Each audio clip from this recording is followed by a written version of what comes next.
noches. Vamos a cambiar del tema semanal que ha sido la política y como todos los viernes vamos a hablar de otras cosas que de repente pensamos, y usted nos lo comprueba, le interesan mucho más.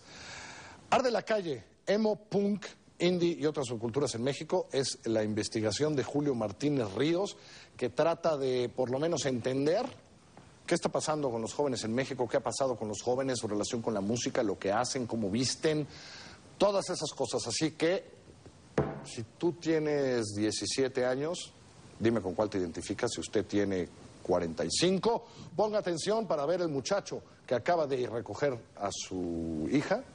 ¿A qué se parece? Buenas noches. ¿Cómo estás? Bien, muchas gracias. ¿Cómo empezó esto? A principios del año 2009 me contactó la editorial Random House Mondadori y me propuso la idea de hacer un libro que hablara sobre tribus urbanas. Tribus urbanas. Sí. ¿De dónde viene este concepto de tribu urbana? Es un concepto de un teórico francés que se llama Michel Maffesoli, que es más o menos de mediados de los años 80.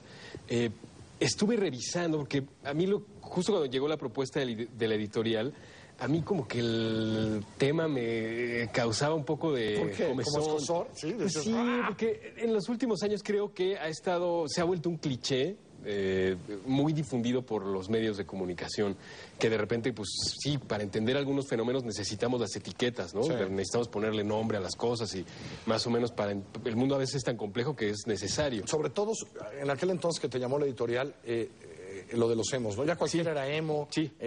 ¿no? Si se cortaban el pelo de cierta manera, todos eran emos. Y, Sí. uy, cuidado estos muchachos. Y luego depresivos. estaba esta cuestión de que supuestamente la cultura emo estaba enfrentada con la cultura dark y con la cultura del metal y es falso, ¿no? Creo que hay muchas más conexiones que divorcios entre todas estas culturas alternativas o subculturas, que es como las llamamos en el libro. Hicimos un esfuerzo consciente por no utilizar el término tribus urbanas y por fortuna, fíjate que me encontré con una introducción que hace el propio Maffesoli al libro En el tiempo de las tribus, que es donde propuso esta idea de las tribus urbanas, y él mismo cuestionaba pues el uso mediático que ha tenido esta teoría. Entonces a mí me pareció fantástico, ¿no? Yo tenía ya ahí un marco teórico a partir del cual hacer esta propuesta, que me parece es una visión distinta a lo que estamos acostumbrados a escuchar de estos grupos. Déjame preguntarte si no es celebrable que tenga que haber este catálogo, digamos, de esta investigación,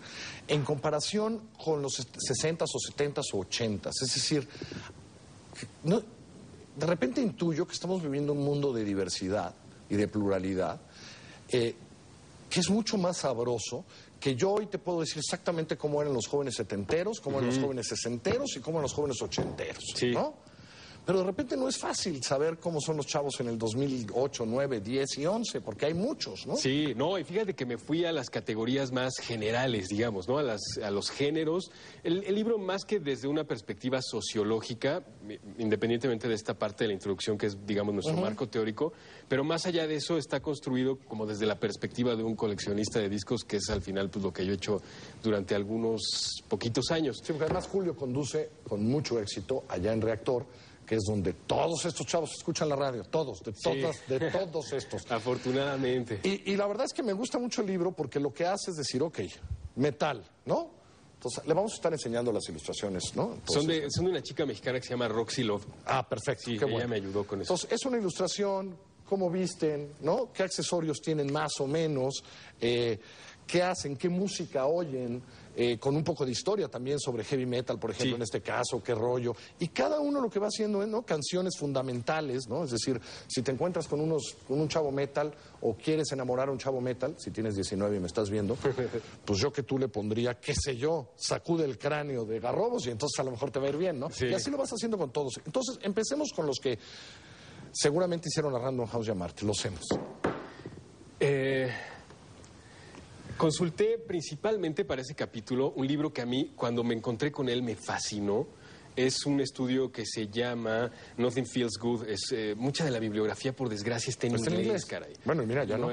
Yo espero que ese mito de que no se venden los libros de rock en México empiece a acabarse.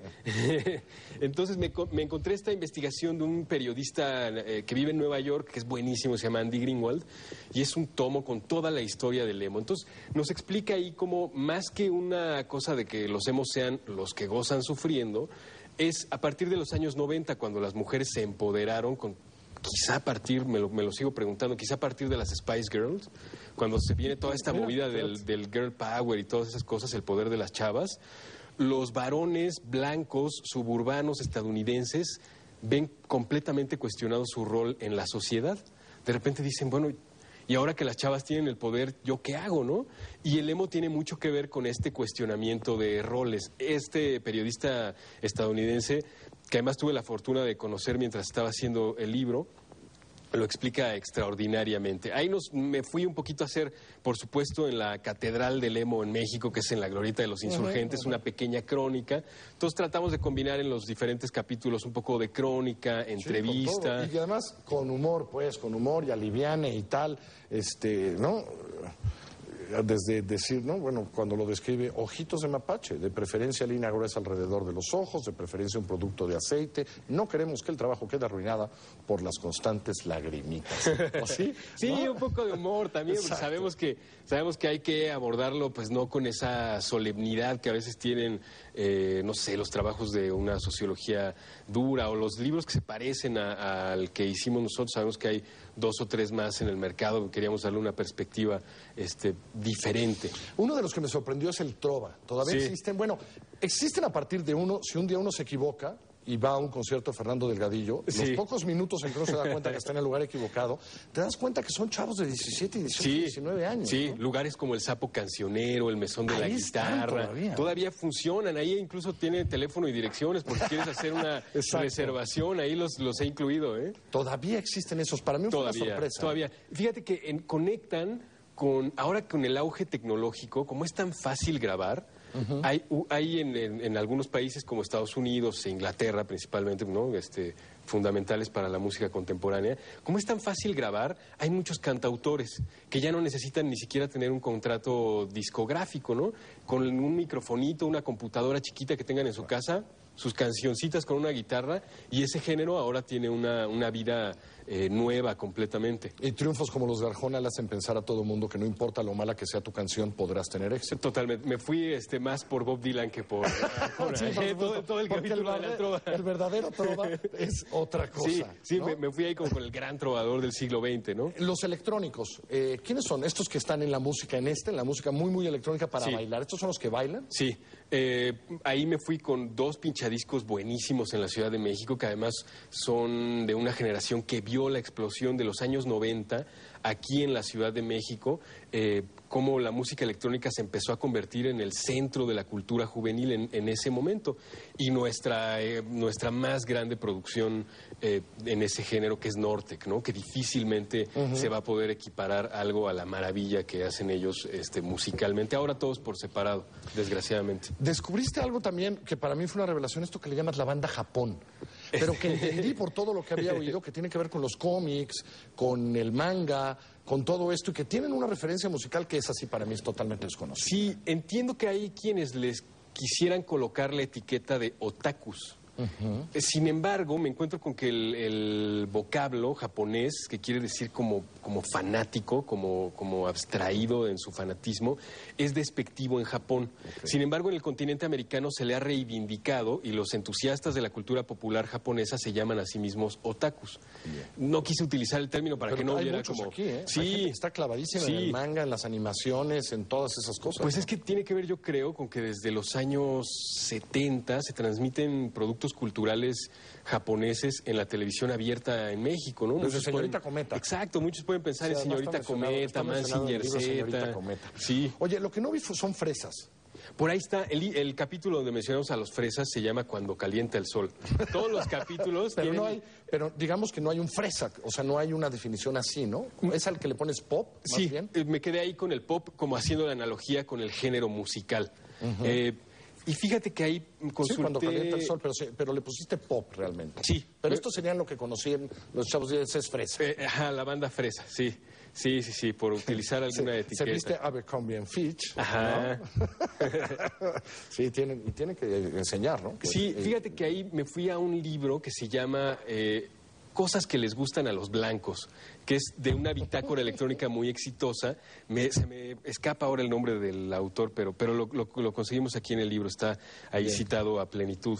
Entonces, en este libro me pareció muy interesante que todo lo que ellos entendían como cultura blanca en Estados Unidos, como cierta parte de la cultura dominante de la raza blanca en Estados Unidos, se adaptaba perfecto a la traducción que hacen los fresas aquí en México, ¿no? Lo que yo propongo en este capítulo es cómo cambias la palabra blanco por fresa y ahí te queda perfectamente todos los chistes, las bromas que se hacen en esta bitácora electrónica. Ahora, también lo que te queda claro, y me lo contabas el otro día, es que después de un año de investigación no hay violencia entre ellos, no se citan en tal parte para agarrarse a golpes, ni los metaleros, ni los punks contra tal, ni el emo contra tal. Eso no lo Creo que esa fue una construcción y un malentendido por ahí en el que intervinieron algunos medios de comunicación, como abonando a cierto descontento. Que como queriendo crear notas. Sí, ¿no? Sí. Tú no lo viste.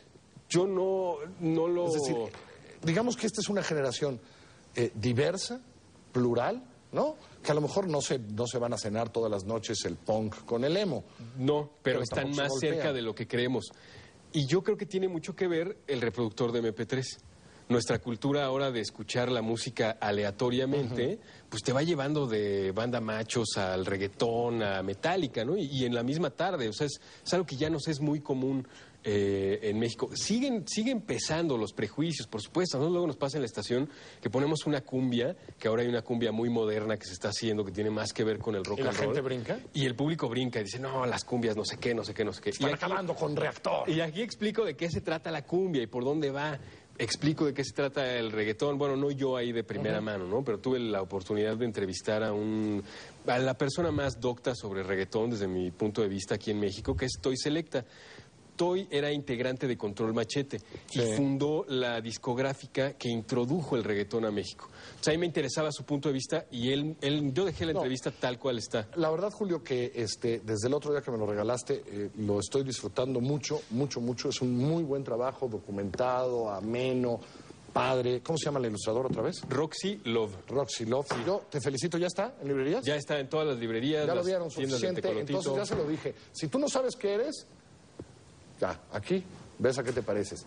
Y si usted quiere saber quién fue por su hija para llevarla a la fiesta hoy, y por lo menos decir, mi hija anda con un indie, pues por lo menos, eso le sirve. Julio. Muchas gracias. Ya, Julio, nos Gracias. escucha usted todas las... ¿Qué estas tardes ahora, no? Ahora en la mañana, es que nos Ahora te cambiamos cambiaron durante el las Mundial, pero ya Allá- regresamos a la tortura. Allá en Reactor. Gracias, muchas gracias. Yo Muchísimas soy Carlos gracias. Puch. Que pase usted un muy bonito fin de semana. Yo lo espero el próximo lunes, aquí, a las 9:30 de la noche, para platicar en 15, solo en 15.